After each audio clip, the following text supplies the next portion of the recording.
Hey dear students, welcome back to lecture 3 of our chapter 2, that is marketing decisions part 1 TYBCom Commerce 5 marketing subject का हम chapter 2 कर रहे हैं बच्चों, जहाँ पर previous lecture में हमने डिटेल में प्रोडक्ट लाइफ साइकिल को समझा है।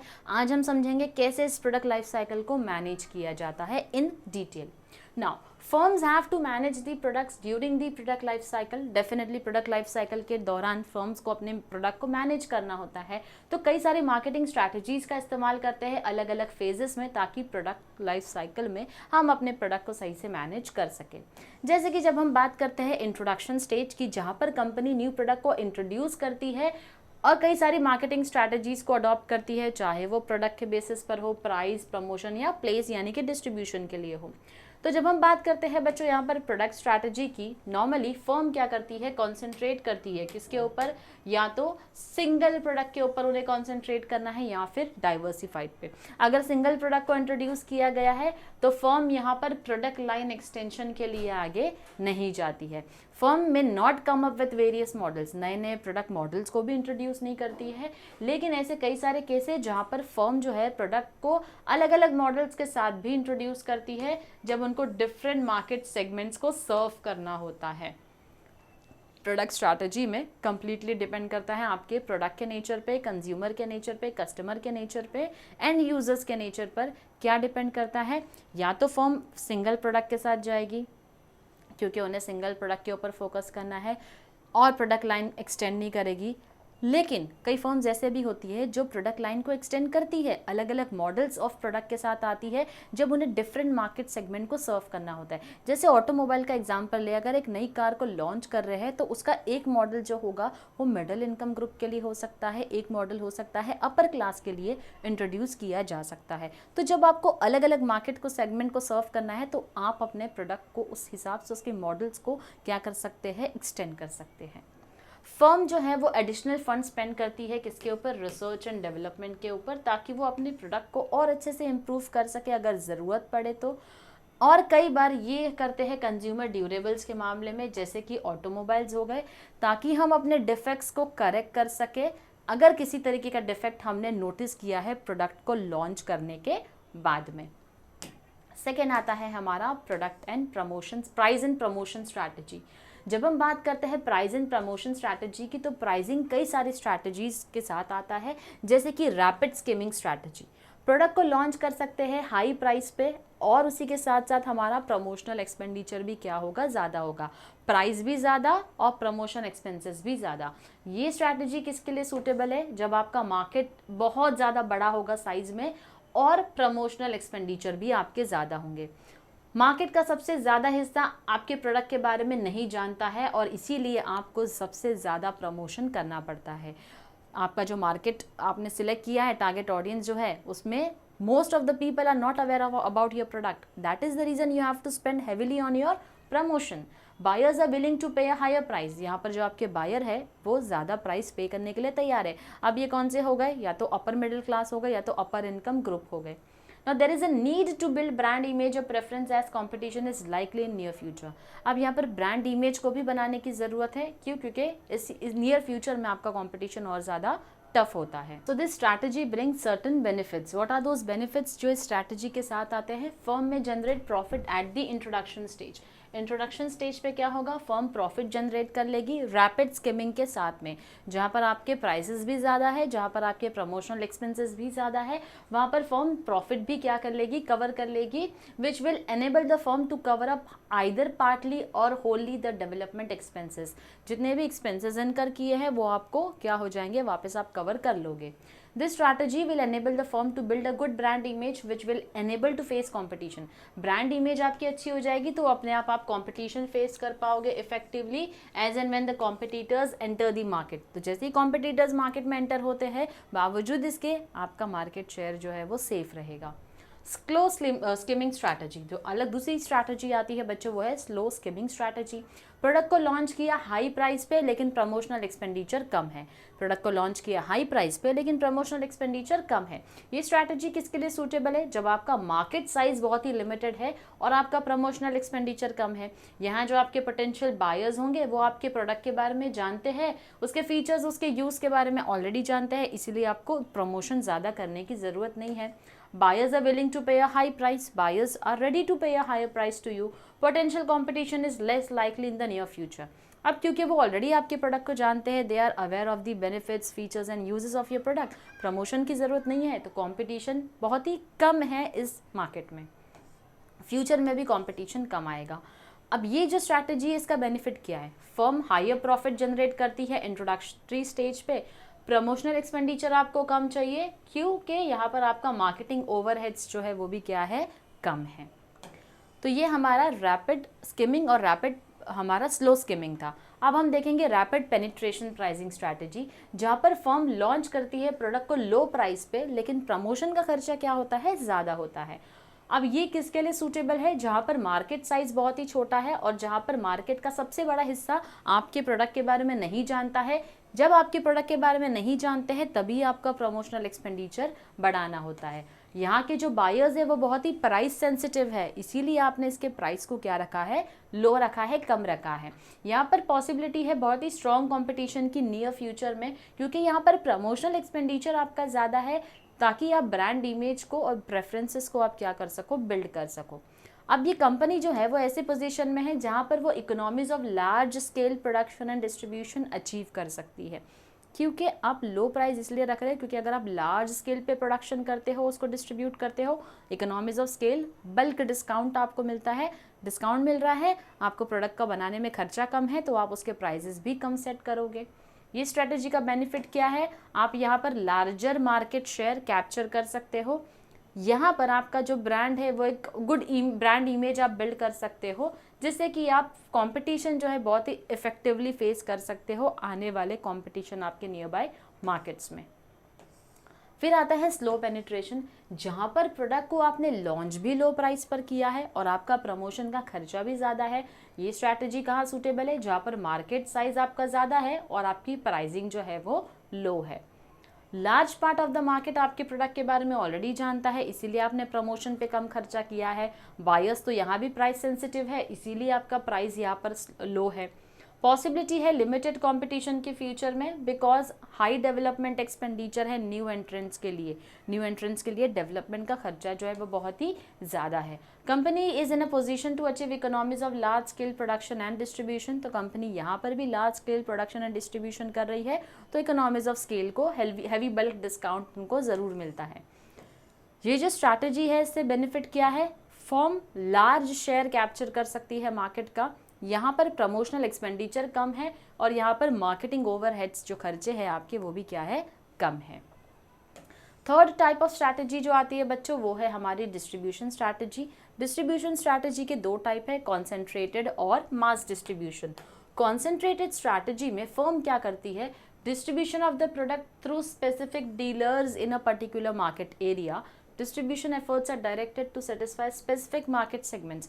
स्पेसिफिक मार्केट सेगमेंट है, इसीलिए हम स्पेसिफिक डीलर के थ्रू ही अपने प्रोडक्ट को डिस्ट्रीब्यूट क्या करते हैं, करवाते हैं। मास डिस्ट्रीब्यूशन में क्योंकि वर्ड मास है, इसीलिए हम क्या करते हैं, वर्ड जो है मास लिखा हुआ है, मास यानी कि ज़्यादा, तो through all the possible dealers over a large market area even at the national level। तो यहाँ पर यहाँ पर क्या है, कॉन्सेंट्रेटेड की जब हम बात करते हैं हम सिर्फ स्पेसिफिक डीलर्स के थ्रू अपने प्रोडक्ट को क्या कर रहे हैं, डिस्ट्रीब्यूट करवा रहे हैं। जब हम बात करते हैं मास डिस्ट्रीब्यूशन की, नेशनल लेवल पर भी अगर हमको डिस्ट्रीब्यूट करना है, लार्जर मार्केट एरिया कवर करना है, तो हम क्या करते हैं, जितने भी पॉसिबल डीलर्स हैं सबको अप्रोच करेंगे और अपने डिस्ट्रीब्यूशन नेटवर्क को और ज़्यादा स्ट्रॉन्ग करेंगे। तो ये हमारी दो टाइप की डिस्ट्रीब्यूशन स्ट्रैटेजीज है। जब हम पहुंचते हैं अपने ग्रोथ स्टेज की तरफ, तो growth stage is characterized by the entry of competitors. Sales, profits, price and promotion में रिमेन द सेम और में change depending upon demand, competition and other market forces. तो ग्रोथ की जब हम बात करते हैं तो इस स्टेज पे कई सारे कॉम्पिटिटर्स आ जाते हैं, सेल्स बढ़ रहा है, प्रॉफिट्स बढ़ा हुआ है, प्राइस और प्रमोशन मोर और लेस आपका सेम हो सकता है। इस स्टेज पर भी कई सारी स्ट्रैटेजीज हम प्रोडक्ट से रिलेटेड बनाते हैं जब हम बात करते हैं ग्रोथ स्टेज की। यहाँ पर हम अपने प्रोडक्ट को इम्प्रूव करते हैं। प्रोडक्ट इम्प्रूवमेंट इसलिए करते हैं ताकि हम कंपटीशन को और अच्छे से फेस कर सकें। प्रोडक्ट इम्प्रूवमेंट का मतलब होता है प्रोडक्ट के फीचर्स में हम इम्प्रूवमेंट ला रहे हैं, जैसे कि प्रोडक्ट के पैकेजिंग में, प्रोडक्ट के डिज़ाइन में, शेप में, क्वालिटी में, उसके कुछ यूजेस के अंदर हमने इम्प्रूवमेंट लाया है। नए मॉडल्स को हम इंट्रोड्यूस करते हैं, ये भी एक प्रोडक्ट स्ट्रैटेजी है जहाँ पर हमने अपने प्रोडक्ट को अलग अलग मार्केट सेगमेंट्स को सर्व करना है, केटर करना है, तो अपने प्रोडक्ट के न्यू मॉडल्स को इंट्रोड्यूस करना शुरू किया। हर एक मॉडल को हम क्या करेंगे, एक अलग नाम देंगे, अलग ब्रांड नेम देंगे, ब्रांड एक्सटेंशन हम दे सकते हैं, उसी के साथ साथ कुछ एडिशन दे सकते हैं, जैसे कि हमने अलग अलग मॉडल्स को कुछ मॉडल नंबर दे दिए, तो वो हमारे introduction of new models product strategy में आता है। फिर आती है हमारी प्राइस एंड प्रमोशन स्ट्रैटेजी, जहाँ पर या तो मार्केट में पेनिट्रेशन प्राइसिंग के जरिए हम एंटर हो सकते हैं, economies of large scale of production and distribution मिल जाएगा। प्राइसिंग स्ट्रैटेजी हमारी लो है, इसीलिए हम कंपटीशन फेस कर सकते हैं। न्यू एंट्रेंस जो है उनके लिए थोड़ा सा डिफिकल्ट हो जाएगा इस मार्केट में लो प्राइसेस के साथ आना, क्योंकि ऑलरेडी हम फर्स्ट मूवर एडवांटेज ले चुके हैं, हमें वो एडवांटेज मिल गया, तो जो दूसरे लोग आएंगे हमारे साथ मार्केट में एंटर होंगे तो कहीं ना कहीं उनके लिए थोड़ा सा डिफिकल्ट होगा लो प्राइसेस के साथ एंटर करना, क्योंकि डेवलपमेंट कॉस्ट यहाँ पर ज़्यादा है। फिर आती है हमारी push and pull promotion strategy. Firm जो है वो पुश और पुल प्रमोशन स्ट्रैटेजी अपना सकती है। जब हम बात करते हैं पुश स्ट्रैटेजी की, तो हम किसको धक्का दे रहे हैं, डीलर्स को, क्या कि हमारा स्टॉक आपके पास जमा करके रखो और इसे सेल करने की कोशिश करो हमारे कस्टमर्स को। वही जब हम बात करते हैं पुल प्रमोशन स्ट्रैटेजी की, तो हमारा फोकस सेल्स प्रमोशन पर होता है, जहाँ पर हम buy one get one free, exchange offer, free samples, discounts दे रहे हैं।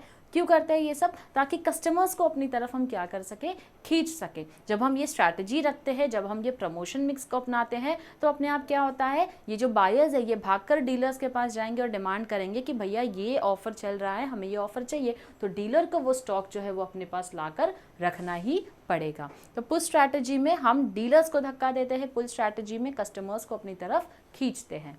ये है हमारी push and pull promotion strategy.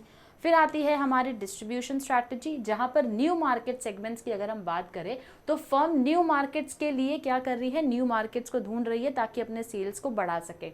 If the product is directed mainly at young generation, firm may also directed to older generation, as in the case of Pepsi and Cadbury's Dairy milk.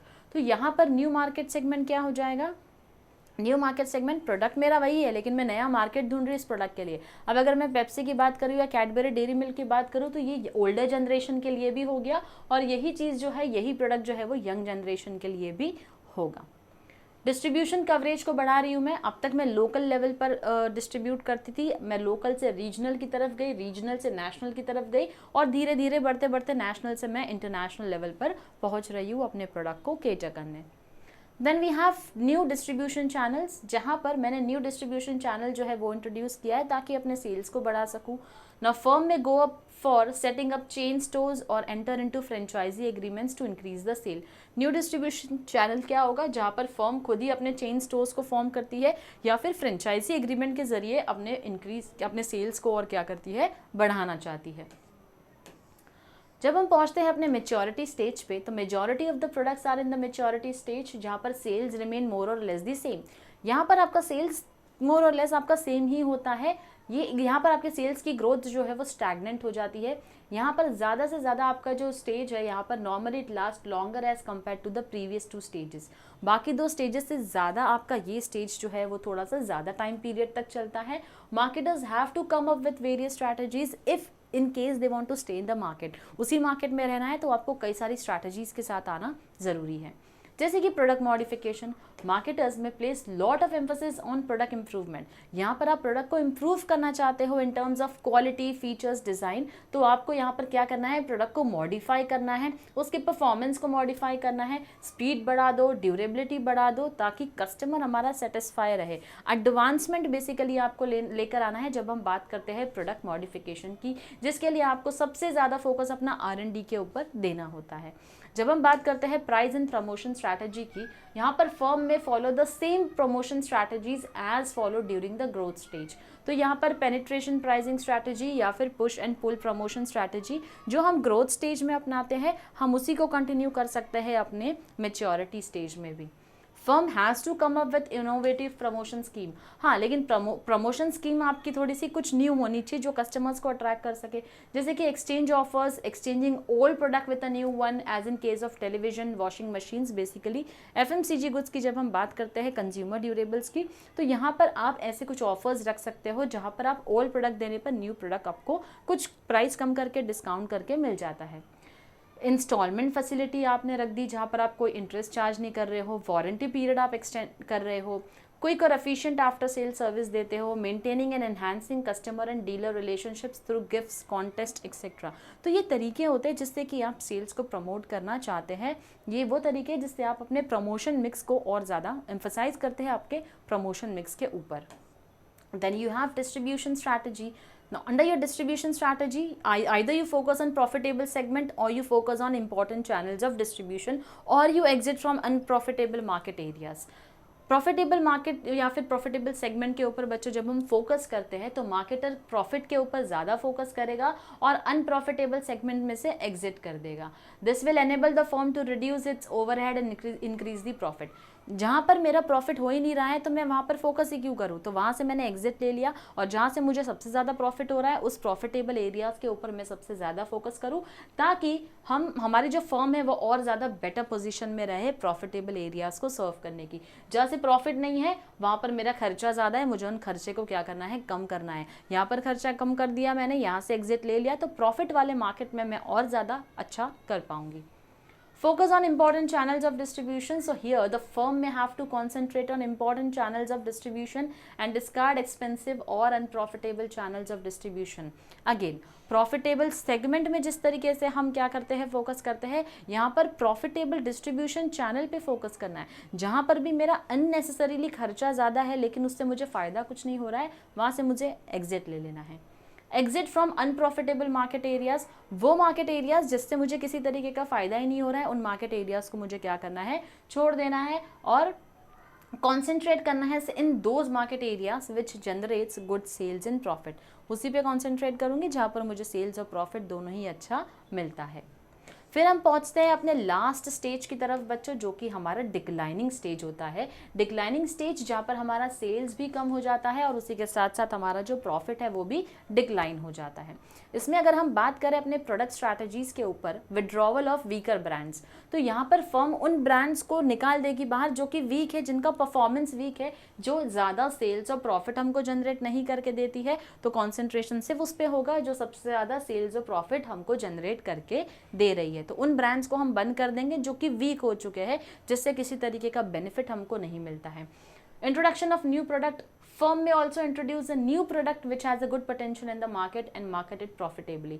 हम यहाँ पर product strategy में एक नए product को introduce कर सकते हैं जिसका पोटेंशियल अच्छा है इस मार्केट को सर्व करने में और उसी के साथ साथ जो मुझे प्रॉफिट कमा कर देगा। वेट एंड वॉच स्ट्रैटेजी, यहाँ पर क्या होता है, firm may adopt a wait and watch policy जहाँ पर firm may not withdraw the weaker brand but wait for other firms who are facing the same problem of lower sales to withdraw and then getting a bigger share of the market.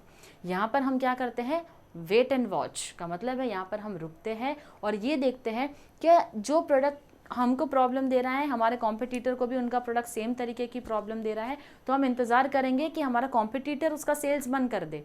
जब वो अपने profit को, अपने business को shut down कर देगा या फिर उस ब्रांड को शट डाउन कर देगा, उसका सेल्स रुक जाएगा, तो हम अपने आप क्या कर सकते हैं, मार्केट शेयर ज़्यादा कैप्चर कर सकते हैं। ये है हमारी वेट एंड वॉच स्ट्रैटेजी।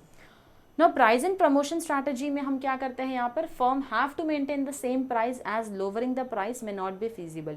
आपकी प्राइसिंग और प्रमोशन स्ट्रैटेजी सेम होनी चाहिए। अगर आपने प्राइस लो कर दिया तो अपने आप क्या होगा, आपकी क्वालिटी पे क्वेश्चन उठ जाएगा। तो यहाँ पर हमको वो सवाल नहीं उठाना है, इसीलिए प्राइजेस जो है और प्रमोशन जो है वो हमारी स्ट्रैटेजीज सेम रहेगी।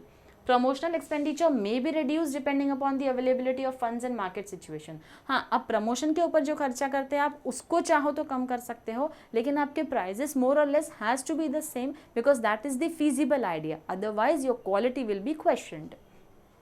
Then we have our distribution strategy, जहाँ पर firm may follow the following distribution strategy. Continued focus on profitable segment. Distribution strategy कैसे चलेगी, उन सेगमेंट्स के ऊपर फोकस करो जो हमको प्रॉफिट देते हैं। सिलेक्टिव सेगमेंट्स के ऊपर क्या करो, फोकस करो। डिस्ट्रीब्यूशन थ्रू सिलेक्टिव चैनल्स, ज़रूरी नहीं है कि आप हर पॉसिबल डीलर्स के थ्रू अपना डिस्ट्रीब्यूशन नेटवर्क बनाएं, आप स्पेसिफिक यानी कि कॉन्सेंट्रेटेड डिस्ट्रीब्यूशन चैनल स्ट्रैटेजी के साथ भी जा सकते हैं। हर वक्त मास डिस्ट्रीब्यूशन चैनल को अपनाने की ज़रूरत आपको नहीं है। तो इस तरीके से आप क्या कर सकते हैं, अपने लास्ट स्टेज में, डिक्लाइन स्टेज में कई सारी स्ट्रैटेजीज अपना सकते हैं, जिससे कि आप मार्केट से बाहर निकलने के पहले पहले हमको क्या करना होता है, पेशेंस रखना होता है, इतनी जल्दी गिव अप नहीं करना होता है अपने डिक्लाइन स्टेज में। बहुत वक्त के बाद अगर आपको लगता है कि अब किसी तरीके का प्रॉफिट नहीं हो सकता है, सारे दरवाजे बंद हो चुके हैं, तो आपको एक नया दरवाज़ा अपने लिए खोलना ही पड़ता है डिक्लाइन स्टेज में आकर। ये था हमारा बच्चों स्ट्रैटेजीज़ जो कि हम अलग अलग प्रोडक्ट लाइफ साइकिल को मैनेज या मेंटेन करने की कोशिश करते हैं उसके हर एक स्टेजेस में। यहाँ पर हमारा आज का टॉपिक कंप्लीट होता है बच्चों। मिलती हूँ आपसे नेक्स्ट लेक्चर में एक नए टॉपिक के साथ। Till then stay tuned to our channel. Thank you very much.